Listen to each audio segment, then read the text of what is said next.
Welcome back, my friends, to the sweet spot where IT leaders discuss IT with other leaders and those who want to be leaders. My name is Carlos Vargas, and I'm here as every week with my two co-hosts, Howard Holton and Paul Lewis. Hi, everyone. Hey there. How are we doing today, guys? Doing good. Doing good. Last minute I'm shocked change. that you memorized that. That was a last minute change. So hopefully I didn't screw it up too bad. I think I did okay. Yeah, no, you did excellent. So I got a chat during the pre-roll. Hey, you do the voice. You had to sell 3 seconds. Yeah, a solid second and a half. but that's how we roll. That That's is how we roll. That's right. part of what makes this so much fun to do, actually. Zero preparation podcast. Zero preparation. Yes. And you know, it's funny because a lot of people, when they invite you to a podcast, they want to do a pre-call and then a set of questions. And I'm like, but like we have discussed before, like things change. You learn new stuff. The same ones are not going to be the same one. So I've never been invited to a podcast where there hasn't been a pre-call. Like any official podcast, you know, ours is varying degrees of official. Any official podcast, there's a pre-call. There's a producer that gives me a call on technical run-throughs. It's a whole process, and they want questions or at least themes, but we don't subscribe to that mess. No, it was actually funny. So two experiences, right? One was I have another podcast that I do, the good, the bad, and the techie. It's the Gig On podcast. And so I just recorded one with a guest from a large tech company, and their EA reached out, like chief of staff reached out, like 2 weeks in advance with an email that was effectively, I have no idea what's going on. Help, help, help. I have no idea what's going on. To which I replied, basically, like, it's pretty free form. Like, this is what we ask. I don't really have a tech requirement. This is some advice I could give you. And, whatever the guest is interested in is what I want to talk about. So what's exciting for them? What kind of gets them motivated? Let's talk about that, because that's engaging. And the podcast was really good. The recording was really good because we did that. We got to talk about, we spent 5 minutes before we clicked record, kind of like we do, right? And just kind of talked about, like, what are you excited about right now? Yeah, we can make a podcast out of that. Let's roll. And rolled with it. And it was really good because you have the ability, when it's free form, to not be bound by, I got these list of questions I want to get through. I got these list of points I want to make. But rather, ooh, you said something interesting. Let's dig into that. Or what about this instead? Or, you know what I mean? And you get the ability to dig deep. You get the ability to point and counterpoint and kind of, let the whatever is engaging for you is likely to be engaging for the audience. Kind of carry and that's that. kind of the fear, right? That either they're going to say something they shouldn't say, or they just won't have an answer. To put any interviewee at ease, I always say to them, I'm not going to ask you a question you don't already know the answer to. Yep. This isn't a gotcha. This is a game show. You'll know these answers. Yep. Yep. And I also say, like, we pre-record. So if there's anything that you don't want, if there's anything you don't like, feel free to say, I want to re-say that, or, ooh, can you cut that? Just say it right in the recording. It's fine. We'll go back through. We'll cut all that out.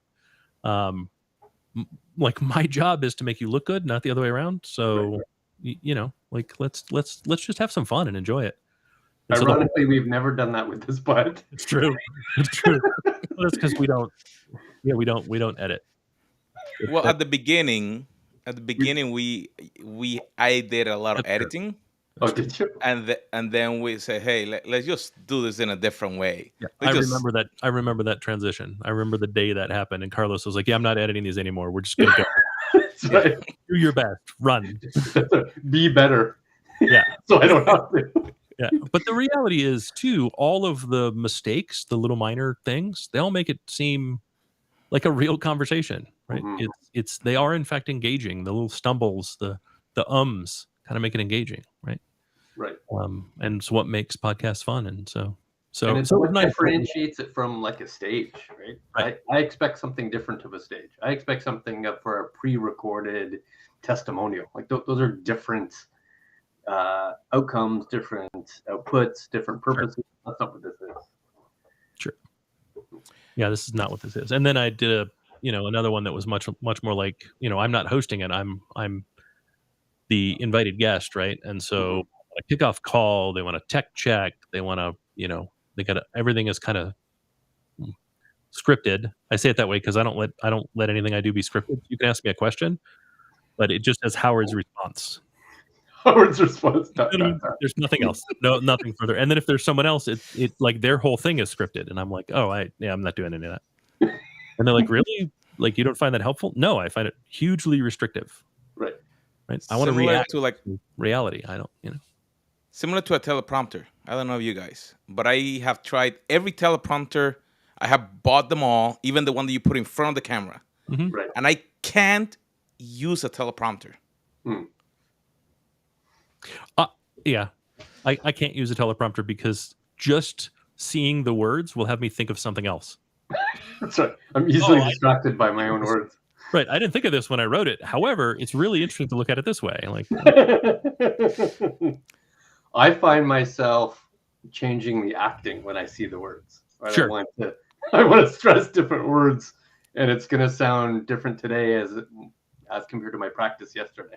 Sure. Yeah. Or you placed the wrong emphasis on the wrong syllable. Right. So let me ask you a question. Yeah. With all the different updates that we constantly do, we post on social media, we post LinkedIn, YouTube, all the different places where we go. And keeping those things up to date is sometimes a massive task. But then if we focus most of all are probably on LinkedIn and our audience also. So keeping your LinkedIn profile, let's call it up to date, probably pristine, or I don't know how to call it, like better, so it will look more attractive. I hate it. I hate all of that. So you don't do it? No, I don't. I really don't. I do the bare minimum necessary when I change a job and maybe one other time, but I don't like it at all. And so why? Because I feel like it's bragging. Like at some point, like it's the same reason I don't like writing a resume. It's why my resumes were always awful. Like I'm really good in the room because in the room it's all about telling a story. Your resume doesn't tell a story. Your resume is bullet points of bragging, and I've never enjoyed it at all. Right.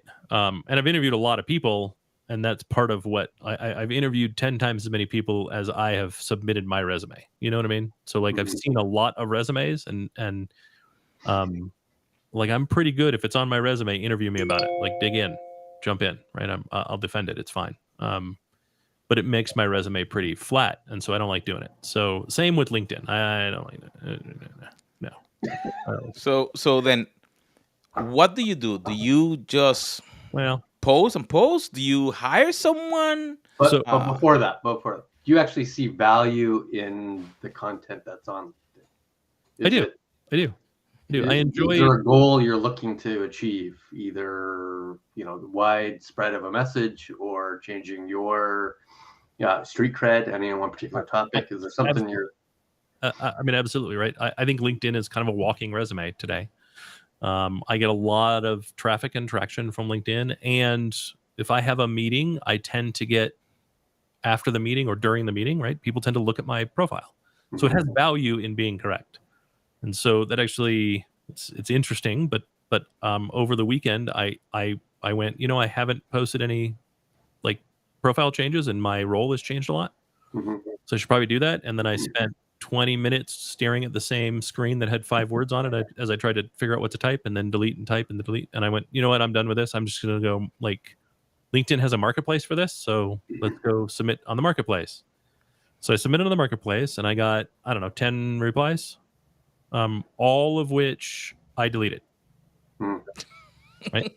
And this isn't an expensive service. Let's say it's $275. Right. That seemed about reasonable about where it's at. I'm sure that those that didn't put a price, some were less and some were more. I don't actually care because 0 of them said anything at all about me. Like I've asked you to rewrite my profile. You didn't even look at the title, right? The little swag that's attached to your name. They didn't even look at that to make it at all personal. It was just here's the form letter response. Please click a link to set up a Calendly meeting. Well, I'm a CTO. I'm booked constantly, 100% of the time.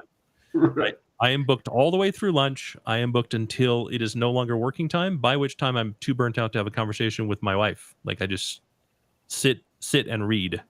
You know what I mean? Like I'm done. I'm not setting up another call. And I'm certainly not going to set up a call for someone that can't take 20 seconds and go, I've done 25 different profiles for executives like you in these fields. Like just that would have been enough for me to go, okay, cool. So I can at least see that you took a second to know one thing about me that is relevant to the very thing I'm asking you for.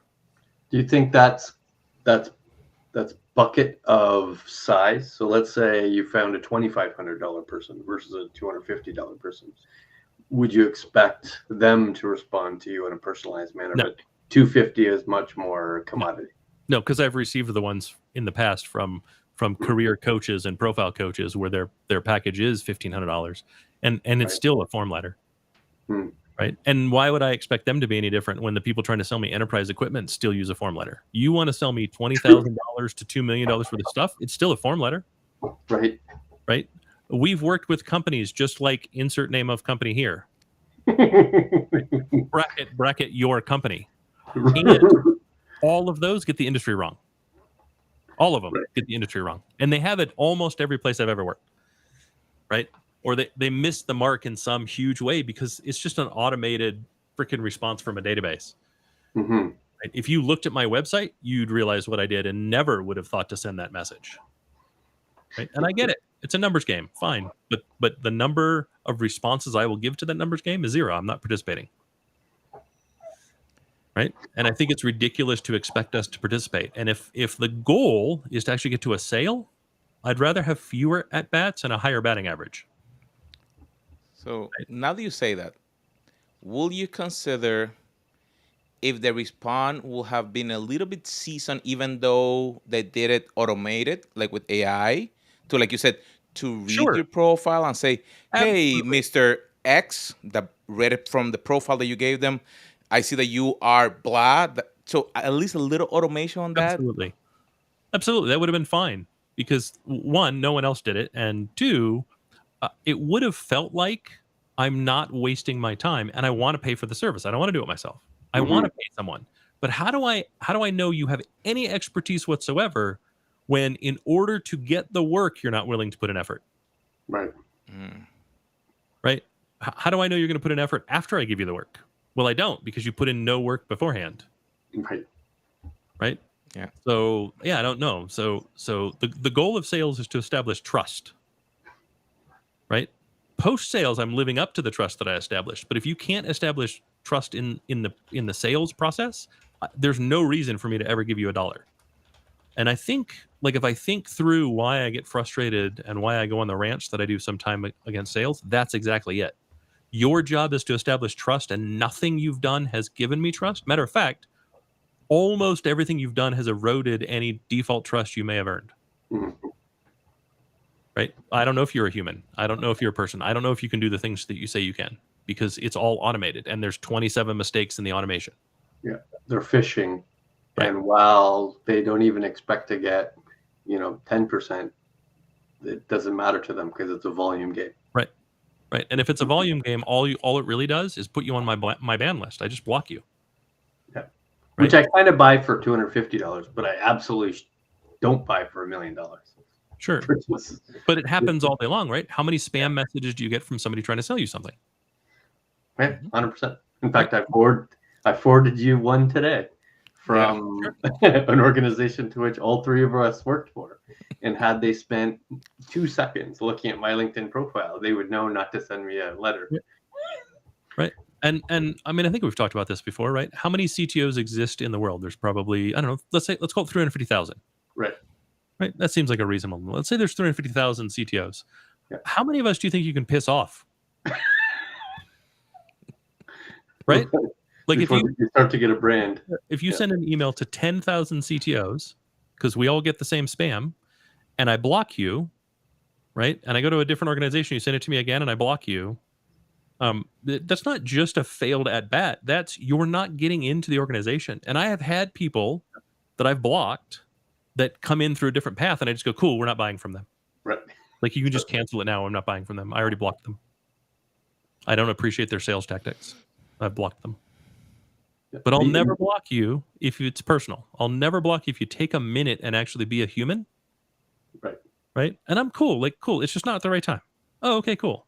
I don't use that at this company. Okay, cool. Right. You're always welcome to circle back in that case. But when it's I'm just burying your already overburdened day in more garbage that you have to work your way through, I'm just going to block you. Especially if you come back and you go, can you connect me with the right person? No. If I wanted your service and I wasn't the right person, I would have already forwarded it to the right person. Right. Right. So your passive aggressive sales tactics, block. It's a lot of block. What percentage of blocking of incoming email? Incoming solicitations, I mean, not incoming email. So the percentage of incoming solicitations that end up on the blocked list at this point, probably cruising 65 to 75%. Nice. Have you ever tried Unroll Me? Oh, yeah. Yeah, that doesn't work. That works maybe 1 in 10. Oh, yeah? Why is that? Oh, really? Yeah, it's not good enough. Because you click unsubscribe, and first off, they lie to you. This may take up to 3 days. No, it doesn't. It's a database. It takes 1 second. Right? So what are you going to do over the next 3 days that you couldn't do right now this second? Oh, you can re-enroll me. That's what you can do. Right? So right, 18 topics, and you just unsubscribe for one of the topics. Right. Yeah. I actually go into the subscription information and I try to see if it let me update the information. And I go and I put something in there. You put something fake in and then unsubscribe later? Yeah. No, like I put like do not reply at example.com. Oh, sure. Or Howard.Holton at. No wonder you've been getting so many solicitations. Yeah, I get a lot of. I probably get a few hundred emails a day that are solicitations. Any of them say hi, Carlos? They do not. They do not. Although the number of times where I get a solicitation that is in fact the wrong name boggles the mind. It does. At the very least. At the very least, my name right. Yeah, and I get it on LinkedIn too, right? People that reach out on LinkedIn. Hi, Bob. That seems like it would be impossible on LinkedIn, yet yeah, it definitely occurs. It's totally automated garbage, right? Hey, I'm not Bob. Can you piss off? Right. Like, why are you so upset? I'm upset because you couldn't. Like, this is supposed to be a personal one-on-one communication. My name is in the top of the window. Were you typing? Don't get mad at me that your automation failed and I got offended that your automation failed. You already couldn't put forth the bare minimum amount of effort to see if I was a human. Yeah. You used one of your in-mails to go directly to me. Yeah. You used something you paid for? Paid for to piss me off. Right, exactly. Right? Like, this is now a negative benefit to you. Yeah. I also love the ones where they followed me to a new company and call and talk to me like I'm at the old company. Nice. Right? They're literally emailing the new email address at a new domain to say, hey, just curious if this project at insert name of former company ever kicked off. How would I know I'm there? Exactly. I assume so. Like, what are you wanting me to do? I pick up and have a sales call about manufacturing? I'm not in manufacturing anymore. So what the hell are you thinking? And I probably get, I don't know, 8 of those a week. Wow. Still a lot. That's a high number. Yeah. Oh, they're terrible. They go the same place. They go the same digital round file. That being said, I still find it's wondrous that org changes happen in our organization, and now I have classic IT, which I didn't have before.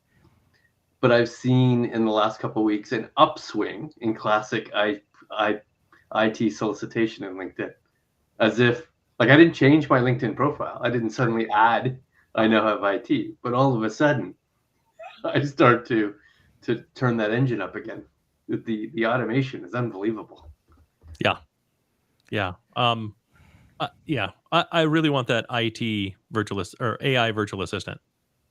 Right. Right. Like just I don't ever want to. Don't even let me look at my inbox. Just give me a Slack channel that aggregates all of it. Right. Right. So and so from your organization's looking for an answer to this question. So and so is looking for an answer to this question. Right. Right. Are you interested in products in any of these categories? Right. You know what I mean? Like just give me that. Then I don't Right. have. And if I say no to all, then it just auto deletes them. Right. You don't want them to auto respond. You just want them to delete it. No, because auto response is like it's like waving at a dog. You're engaging. Yeah. Yeah, you've engaged. You are a real person. It's not. They're not going to stop barking. They're going to bark more. I don't want them to bark more. They didn't get the point. Right. Right. I haven't responded to 17 of the emails you've tried to send me. Stop sending them to me. Doesn't seem to work. Right. Right. Are you guilted by the last few that says you haven't responded to me in 6 weeks, and therefore I'll give you 1 week left before we cut off ties? No, not even a little bit. Not even slightly. I am so immune to that sort of crap. It's ridiculous. Do you realize the bomb will be going off in 30 seconds? It's fine. You'll no longer get 50% discount on this product. Yeah, it's fine. I wouldn't have bought it at 5% because I have no interest in the product. I don't know why. Our price is going up at the end of the month. Cool. I wasn't going to buy you before. Right. It must suck for anybody else who's planning on buying it. But for me, I'm scot-free. At this point, my savings is 100%. That's right. That would be funny if we capture all those responses. There's actually a bot for phone calls. Yes. That waste the telemarketer's time. It would be cool to then just put a bot like that is like, and respond with those back. Yep. We should find a developer. Someone asked on our internal Slack, they're like, "Hey, I got a text message from our CEO. Yeah. What should I do?" And of course, they're like I'm obviously not going to. It's obviously not real, but what should I do, right? And somebody went, "Does anyone have a good idea to how to waste their time?" And I went, "Oh, well, yes. Here's a picture of gift card 1, gift card 2, gift card 3. Send them one at a time." Nice. So I'd love to have the same. Like I almost want an AI that recognizes the signs of a bulk solicitation, and then just starts replying back with bulk replies. You know what I mean? That are just as generic. Like thank you for reaching out. I am in fact interested in insert product. Product name. Don't even replace the brackets. Right, like just make no attempt whatsoever. You could find my Calendly link here. Insert Calendly link, and there's no link. It just says the words in brackets. Insert Calendly link. Or do you want to actually set up several meetings in there, candidly, and then not show up? Oh no, I don't want to not show up. I want to decline 1 minute before the. I see. You have to have the automation. So they didn't even wait. They wait like 3 minutes and then they go, "Son of a bitch." Right. And then the AI auto replies and goes, "Sorry, had to cancel. Can we reschedule for another time?" Use the Candly link. What would be even better is to then go, "I'm available on this date and this date, although I'm in these time zones. Can you accommodate these time zones?" And then it will detect if you're Eastern, then it will put you like Samoan time. Right. Or something like that. There needs to be an app, some sort of. I'd subscribe to a service that did that. I would too. I would absolutely. Like I'm pretty screw with solicitations. Absolutely. Right. And I look, I hate to pick on people, but seriously, just be personal. And if you don't have time for it, then you don't have time for me. And that's okay. Right. I'm not going to get upset. Repeat that again. If you don't have time for me, that's okay. If you can't be personal, it means you don't have time for me. And if you don't have time for me, that's okay. Right. There are very, very, very few capabilities I've had to search to buy. I can generally find something good enough in about 20 seconds. I don't need your email. I don't need your Like, I don't save all this to someday go back and search and say, hey, who once reached out to me about Kubernetes support? I don't do, it's deleted. Never happens. Right? So those emails are a waste anyhow. They're a total, complete, and utter waste. What are you going to do? Hit me on the one day when that happens to be like the center of conversation? It's never going to happen. You've never received a solicitation that you thought to yourself, I had never thought I had that problem. I'm glad you raised it. I Tell me cannot more about your product. I cannot think of one. Neither can I. And It's if never happened. No, if it happened in 2006. Right. When I was less in tune with I was operating less IT. mature at the time. I was less knowledgeable at the time, and the number of solicitations you got were far fewer. Right. Right. So sure, I am certain it happened 15 years ago, 20 years ago. Certain. Fine. It's not 15 or 20 years ago. So unless you're selling time machines, knock off the solicitation. And if you're selling time machines, you don't need the solicitation. Word of mouth will solve it for you. And then the other side of that equation, if there was something I wanted to buy, make it really, really easy for me to find the person to talk to about buying that thing. Right. Vast majority of websites have none of that. There's no call Tom. It's not entirely obvious who I need to call. It's some random, 1-800 number or some form I have to fill out, hoping somebody gets it in some way and responds to me. It's kind of insane. I actually don't mind the little chatbot window that pops up. Yeah, sure. How can I help? What would be useful is just go, hey, like you haven't responded. It's cool. Maybe just browse in the site. If you do need some personalized help, and wait 5 minutes. If you do need some personalized help, call Tom and give me a phone number for Tom. Right. That'd be super useful. That would be very helpful. Because if I'm sitting on your site for 10 minutes, maybe I haven't found the answer. Right. And then, hey, look, that I'm actually willing to interact with. Yep. But I also haven't found I really haven't found one of those chatbots that gives me what I need at that point. Right. For tech companies. Which is amazing because, like, the California Department of Motor Vehicles, their chatbot is fucking awesome. It's amazing. Interesting. It is absolutely amazing. I mean, it's also the world's most complicated website, so. Right. But like, maybe some of the tech companies, like HP, if you're listening, HPE, it's impossible to find stuff on your website. Maybe have a chatbot that I could type in. I need drivers for a DL360 G8 and have to take me to the driver's page. Like, Dell, you could do the same thing. Give me all the I would like all a page with just the firmware updates for my Dell Vertex. Right. That'd be great. Yep. And then tell me which ones are not up to date. Yep. But be personal. And it's amazing, right? Like, we're big Disney fans. Disney is personal in everything they do. Yes. 100%. Right? Why are people fans of it? Because they're personal in everything they do. Right. And they make it really, really easy to share information. And easy to consume. Yeah. Right. Doing business with them where you can do business is as easy as it could possibly be. Make it easy. Don't make it hard for me to do business with you. I mean, I would say, like, look, if you're a SaaS and you don't have the pricing on your website, you're not actually a SaaS. You're a pain in my SaaS. That's what you are. Right. And frankly, I think even if it's B2B, like, you can be SaaS as well B2B. You don't have to be B2C. No. Yeah, I don't care. Put the pricing on your website. Right. At least the type of pricing, I guess. Sure. But if your pricing doesn't have high variability, what's the problem? Right. True. Right. Like, I realize you seem to think it's proprietary, but it's only proprietary because you're ashamed of it.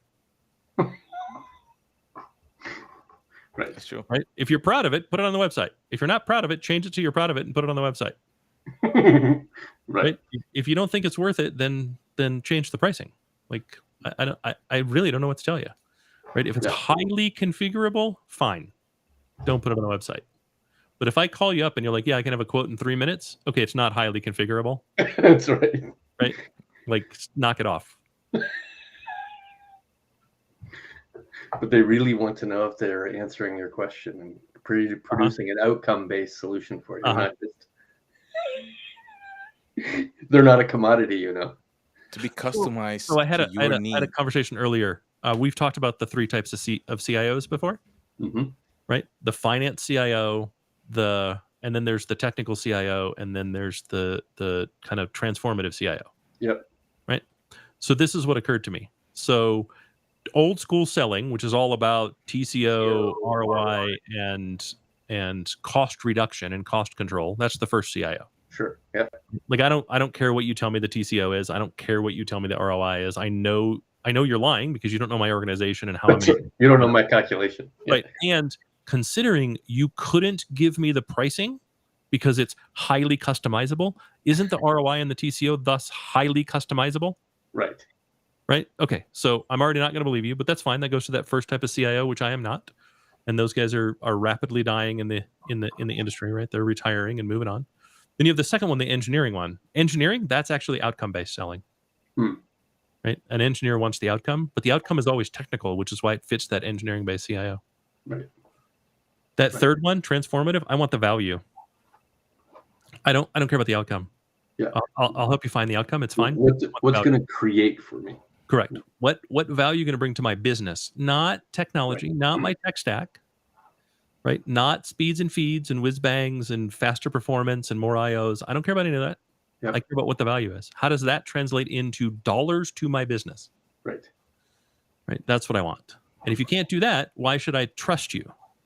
That's cool. Those are separate things. I don't mean that like if you can't do that, I shouldn't trust you. I mean, if you don't have the ability to really define the value, then define the trust. Yeah. And what does trusting you get me? Because some offerings aren't necessarily geared towards business value.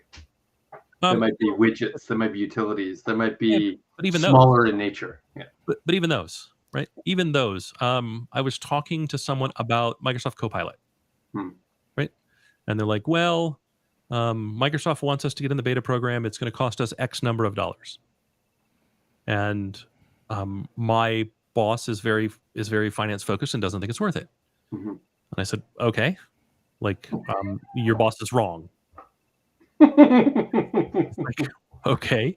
I'm like, well, okay, so we did this benchmark on this product, and this is a minor product, and all it was the upgrade, just the difference between version 1 and version 2. Right. So we benchmarked all of these things, and it's seconds. It makes a difference of seconds. So you wouldn't think it's very major. But then we did the aggregation based on what the Department of Labor has for statistics for a small organization, a medium organization, and an enterprise. And we put that together. And then we used the same statistics for ratio of employee versus manager, and then average pay for employee, average pay for manager, and the number of meetings they have a week. Right. And then we computed it and showed the number of days that you save in a year just by clicking that upgrade across your organization, and the number of dollars that you save. And an enterprise saves $4 million a year on a free upgrade. Nice. Cool. That's great. But that's the value of iterative change. So I told them, I said, next time you're working in Excel is a perfect example, right? And you click 3 times to figure out a formula, throw it in ChatGPT.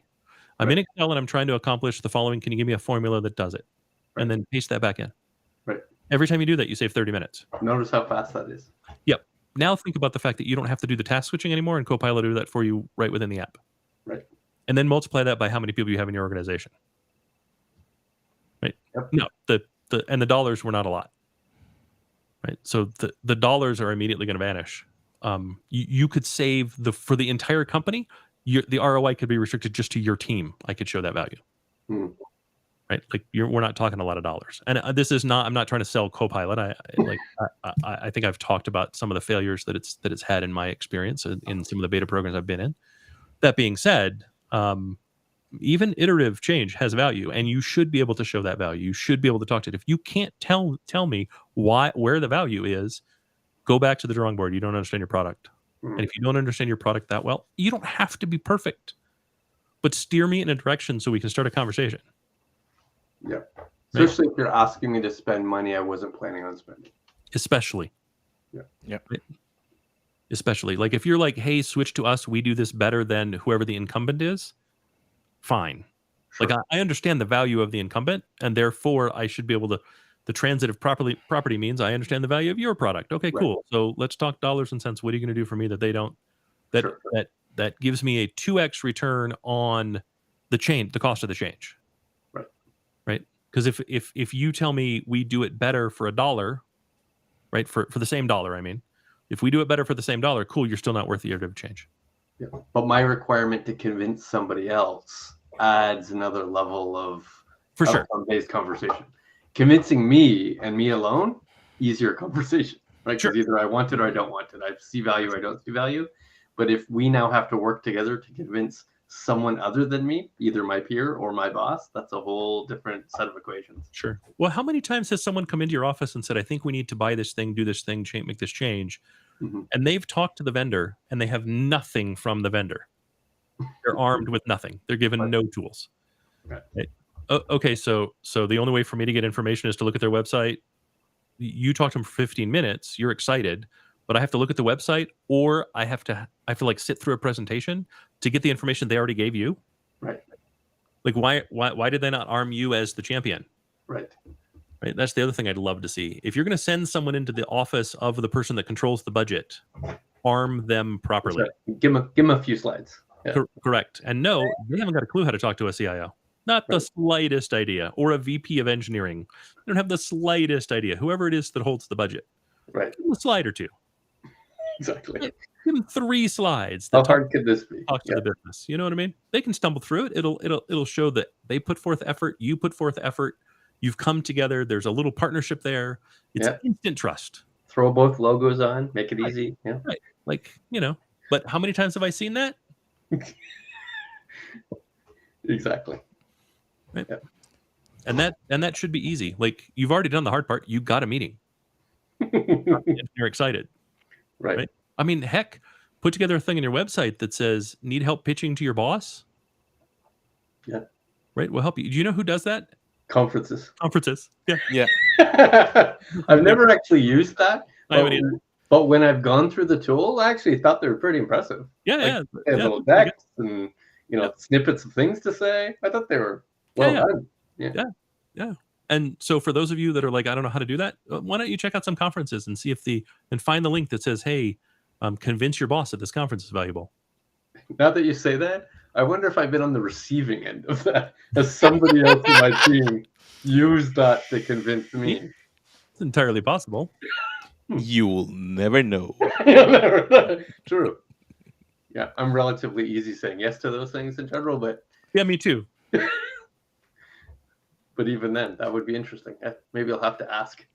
Has anybody tried to snow me by giving me a conference-based answer? But they're not trying to snow me, right? They just want to go to a conference, right? And there's a tool to do it, and I just want to know why to send them to a conference. And I'm like you, right? I'm like, yeah, sure, it's budgeted. Like you have budget for one conference. Is this the one conference you want to go to? Enjoy. It absolutely is. Okay, cool, go have fun. Well, tell me about it when you come back. Yeah, exactly. Do the needful when you return. Right?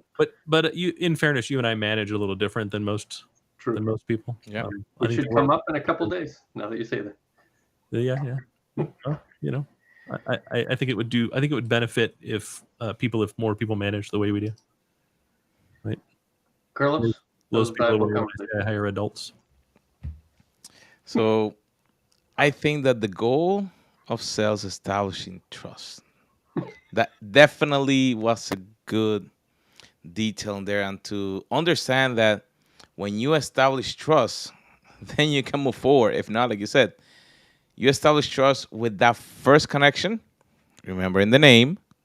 Not and it's a low bar here. It's a low bar. Yeah. We're not looking it's a low bar. Just a name that is right there in front of you.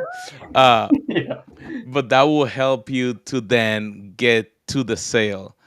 So my friends, make sure that you share, you subscribe, and we'll see you on our next episode.